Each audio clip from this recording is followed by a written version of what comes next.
Hello friends, welcome to my YouTube channel GS classes में आपका स्वागत है। फ्रेंड्स, आज के हम अपने इस वीडियो में उत्तर प्रदेश पीसीएस के प्रैक्टिस सेट नंबर 6 को सॉल्व करेंगे, जो बिल्कुल ही न्यू सिलेबस के अकॉर्डिंग तैयार किया गया है। तो चलिए देखते हैं आज का हमारा फर्स्ट क्वेश्चन। हमारा आज का फर्स्ट क्वेश्चन है, भारत के निम्नलिखित में से किस वर्ग के आरक्षित क्षेत्र में स्थानीय लोगों को जीव भार एकत्रित करने और उनके उपयोग की अनुमति नहीं है? तो इसका राइट आंसर होगा ऑप्शन नंबर ए, जैव मंडल आरक्षित क्षेत्र में। यानी जैव मंडल आरक्षित क्षेत्र में स्थानीय लोगों को जीव भार एकत्रित करने और उनके उपयोग की अनुमति नहीं है। जैव मंडल आरक्षित क्षेत्र यानी बायोस्फीयर रिजर्व की संकल्पना का जन्म 1968 ईस्वी में मैप द्वारा हुआ। मैप यानी man and biosphere. Biosphere reserve एक जीवित प्रयोगशाला है। बायोस्फीयर रिजर्व 3 पार्ट में डिवाइड होता है। पहला कोर जोन, दूसरा बफर जोन और तीसरा ट्रांजिशन जोन। कोर जोन सबसे संरक्षित क्षेत्र माना जाता है। यहाँ ह्यूमन एक्टिविटी कंप्लीटली बैन होती है। हमारा सेकंड क्वेश्चन है, साइमन कमीशन के आने के विरुद्ध भारतीय जन आंदोलन क्यों हुआ? तो इसका राइट आंसर होगा option number C, Simon commission में कोई भी भारतीय सदस्य नहीं था। यानी वर्ष 1927 ईस्वी में सर जॉन साइमन के नेतृत्व में 7 सदस्यीय कमीशन भारत आया, जिसमें 7 सदस्य अंग्रेजी थे। इसमें कोई भी भारतीय सदस्य शामिल नहीं थे। यही कारण है कि भारतीय द्वारा इसका पूर्ण विरोध किया गया। हमारा आज का थर्ड क्वेश्चन है, अर्थव्यवस्था के संदर्भ में प्रेडेटरी प्राइसिंग संदर्भित करता है।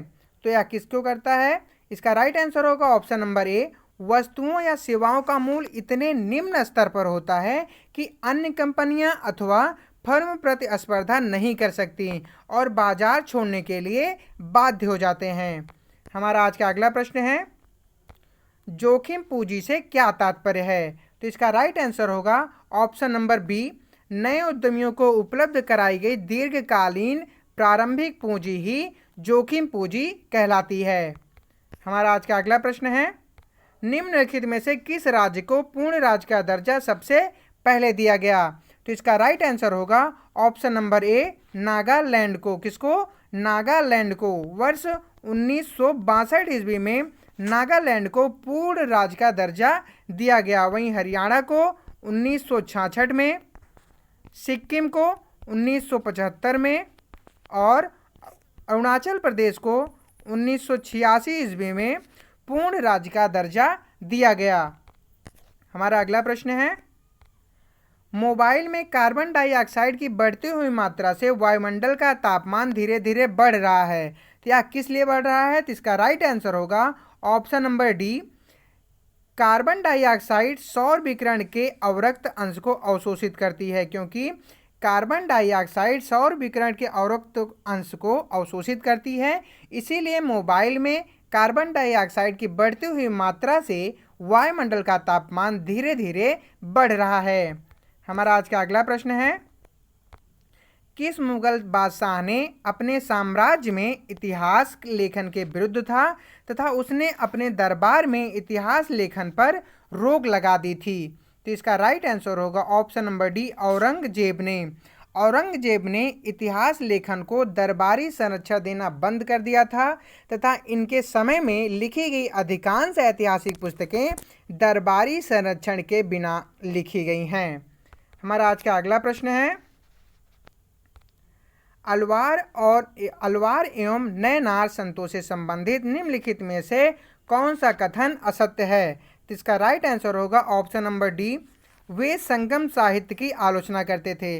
जबकि वे संगम साहित्य की आलोचना नहीं करते थे, बल्कि ये संगम साहित्य में सामाजिक प्यार और शूरवीरता के आदर्शों को अपनाकर भक्ति के मूल्यों में उनका समावेश किया करते थे। हमारा आज का अगला प्रश्न है, भारतीय वन कानून 2019 के तहत एक राष्ट्रीय वन्य बोर्ड के गठन का प्रावधान किया गया है, जिसके अध्यक्ष होंगे।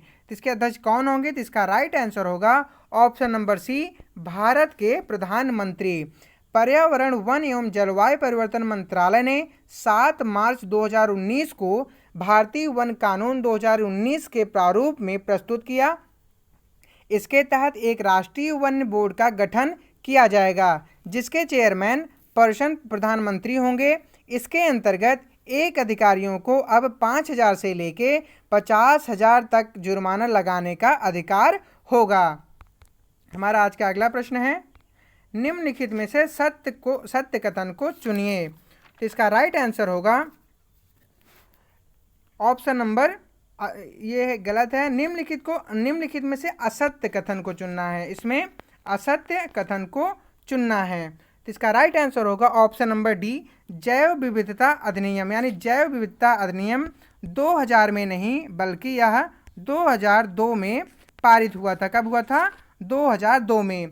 वहीं पर्यावरण संरक्षण अधिनियम 1986 में, वायु प्रदूषण निवारण एवं नियंत्रण अधिनियम 1981 में और जल प्रदूषण निवारण एवं नियंत्रण अधिनियम 1974 में हुआ था। इसका राइट आंसर होगा ऑप्शन नंबर डी, जैव विविधता अधिनियम 2000 में नहीं बल्कि यह 2002 में पारित हुआ था। हमारा आज का अगला प्रश्न है, सुनामी की उत्पत्ति किसके द्वारा होती है?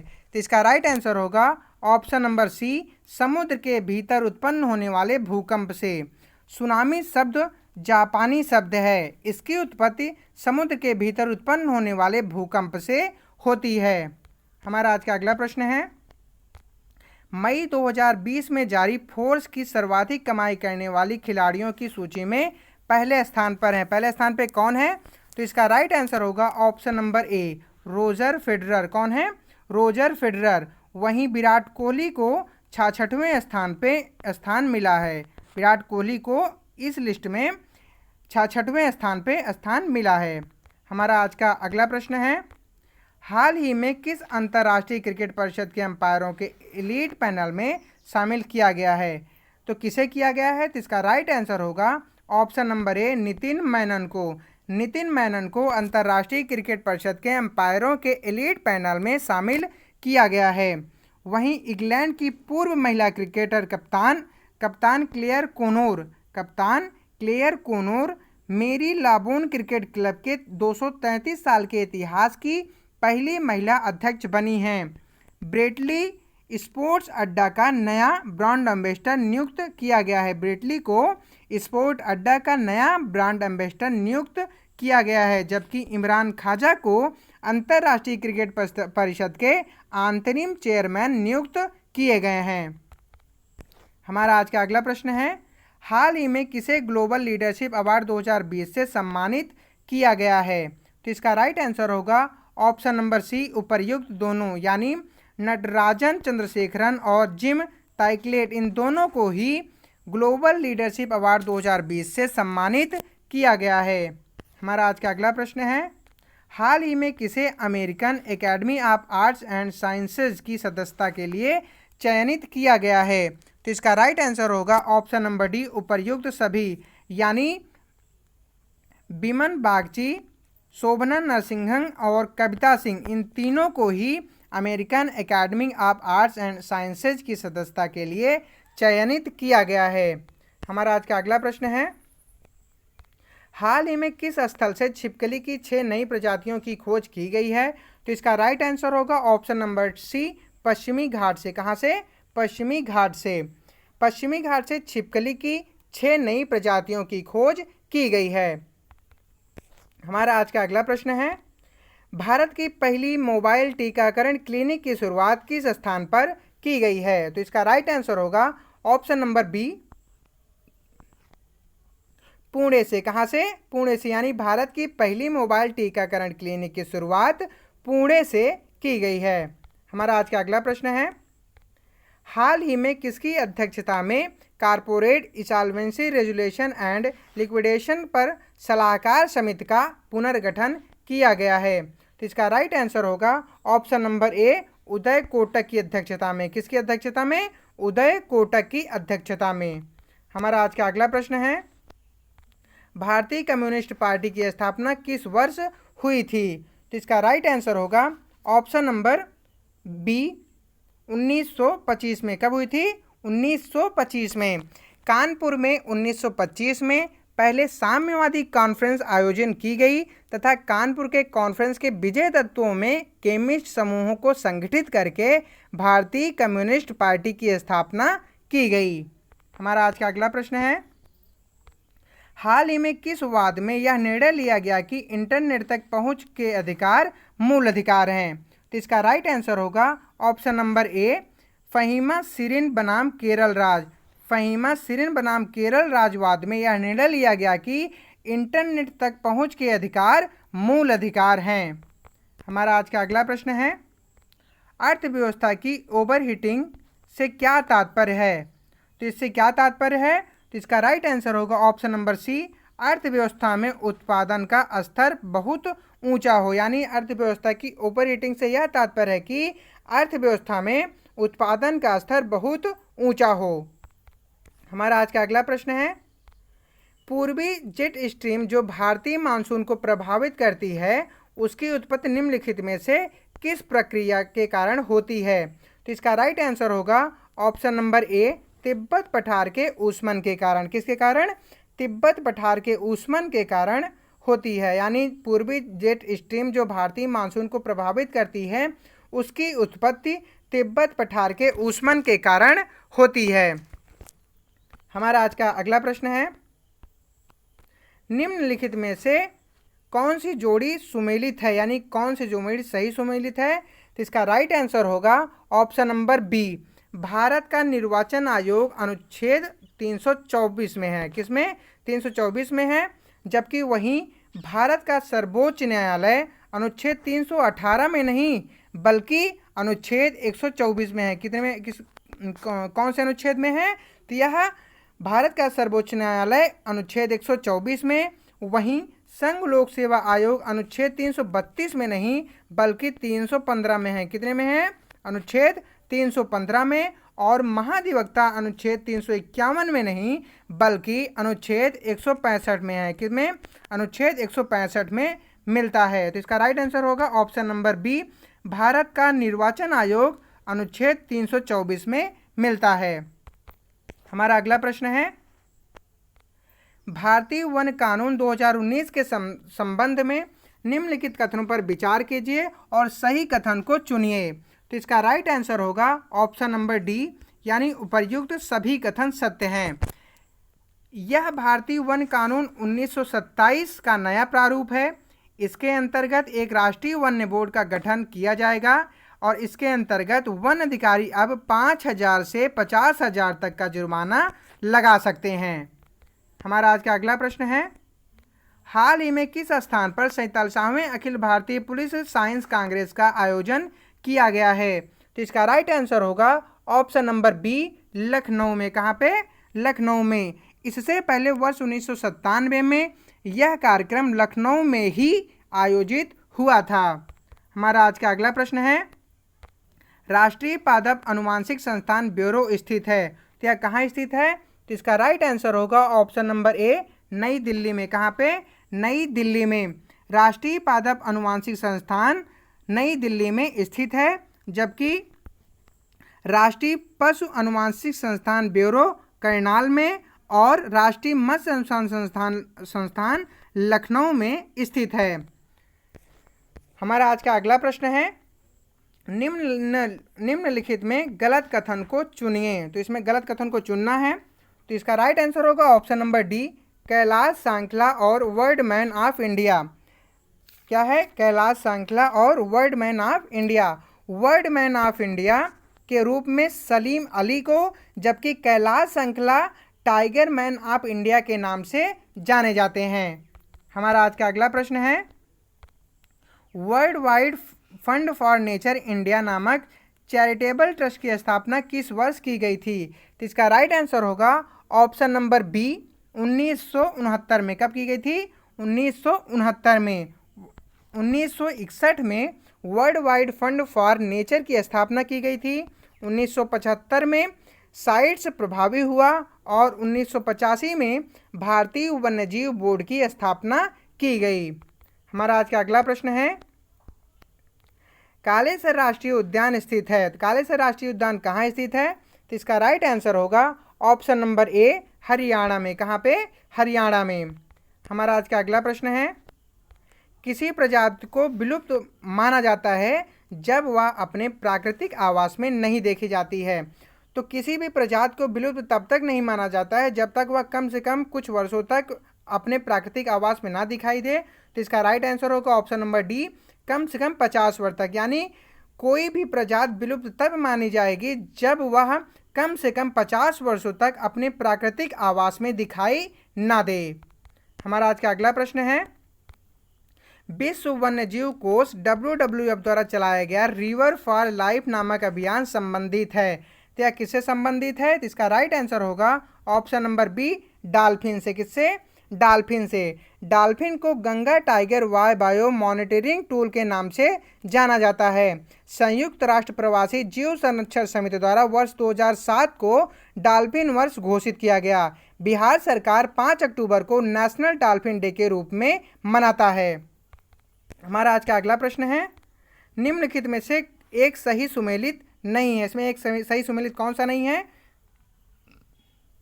इसका राइट आंसर होगा ऑप्शन नंबर ए, ईंट निर्मित मंदिर ललितपुर में नहीं बल्कि, या कहाँ पे है? तो ईंट निर्मित मंदिर ललितपुर में नहीं बल्कि भीतर गांव में स्थित है। कहाँ पे?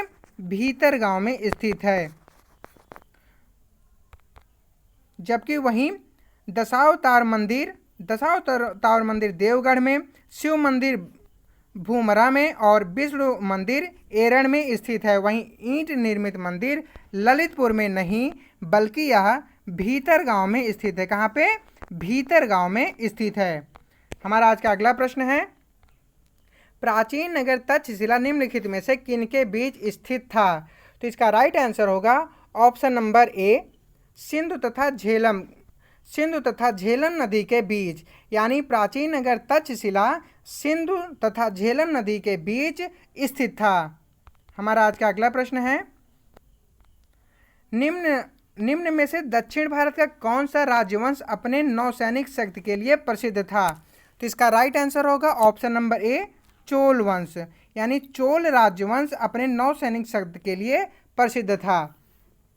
चोल साम्राज्य की स्थापना विजयालय ने की थी और चोल स्थापत्य के उत्कृष्ट नमूने तंजौर के शैव मंदिर जो बृहदेश्वर व राजराजेश्वर नाम से प्रसिद्ध हैं का निर्माण राजराज प्रथम के काल में हुआ था। चोलों की राजधानी तंजौर थी और चोल प्रशासन ग्राम प्रशासन की स्वतंत्रता के लिए प्रसिद्ध हैं। हमारा आज का अगला प्रश्न है, शब्द इंपीरियल प्रेफरेंस का प्रयोग किया जाता है, क्या किसके लिए किया जाता है? तो इसका राइट आंसर होगा ऑप्शन नंबर ए, भारत में ब्रिटिश आयातों पर दी गई विशेष रियायतों के लिए। किसके लिए? भारत में ब्रिटिश आयातों पर दी गई विशेष रियायतों के लिए। ब्रिटिश काल में इंपीरियल प्रेफरेंस शब्दावली का प्रयोग भारत में ब्रिटिश आयातों पर दी गई विशेष रियायतों के लिए किया जाता है। इसके तहत भारत में ब्रिटिश आयातों पर नाम मात्र का शुल्क लगता था, जबकि भारत के निर्यातों पर ब्रिटेन में भारी शुल्क लगाया जाता था। हमारा आज का अगला प्रश्न है, अध्यक्षीय संबोधन के समय जिस कांग्रेस अध्यक्ष ने हिंदी भाषा के लिए रोमन लिपि लागू करने की वकालत की वे थे, वो कौन थे? इसका राइट आंसर होगा option number D, Subhash Chandra Bose. कौन थे? सुभाष चंद्र बोस। हमारा आज का अगला प्रश्न है, निम्नलिखित में गलत कथन को चुनिए। तो इसका राइट आंसर होगा ऑप्शन नंबर ए, कहवा का जन्मस्थान भारत को माना जाता है, जबकि कहवा का जन्मस्थान भारत को नहीं बल्कि इथियोपिया स्थित अबिसिनिया का पठार को माना जाता है। किसको माना जाता है? इथियोपिया स्थित अबिसिनिया के पठार को माना जाता है। हमारा आज का अगला प्रश्न है, विश्व के प्रमुख मत्स्य उत्पादन क्षेत्र में ग्रांड बैंक स्थित है, कहाँ स्थित है? तो इसका राइट आंसर होगा ऑप्शन नंबर बी, उत्तरी अमेरिका महाद्वीप में। कहाँ पे? उत्तरी अमेरिका महाद्वीप में विश्व के प्रमुख मत्स्य उत्पादन क्षेत्र में ग्रांड बैंक उत्तरी अमेरिका महाद्वीप में स्थित है। हमारा आज का अगला प्रश्न है, स्टुअर्ट महामार्ग स्थित है। स्टुअर्ट महामार्ग कहाँ स्थित है? तो इसका राइट आंसर होगा ऑप्शन नंबर ए, डार्विन के मेलबर्न के मध्य, यानी डार्विन से मेलबर्न के मध्य। स्टुअर्ट महामार्ग ऑस्ट्रेलिया महाद्वीप के डार्विन से मेलबर्न के मध्य स्थित है। हमारा आज का लास्ट प्रश्न है, लैप्स जनजात पाई जाती है। लैप्स जनजात कहाँ पाई जाती है? तो इसका राइट आंसर होगा ऑप्शन नंबर डी, फिनलैंड में। कहाँ पे? फिनलैंड में लैप्स जनजाति फिनलैंड में पाई जाती है। फ्रेंड्स, अगर आपको हमारा वीडियो अच्छा लगा हो तो प्लीज़ हमारे वीडियो को लाइक करें, और अगर आप हमारे चैनल पर नए हैं तो हमारे चैनल को सब्सक्राइब करें और बेल आइकन को जरूर प्रेस करें, ताकि आपको हमारे आने वाले सभी वीडियो का नोटिफिकेशन सबसे पहले मिल सके। So thanks for watching my video. जय हिंद।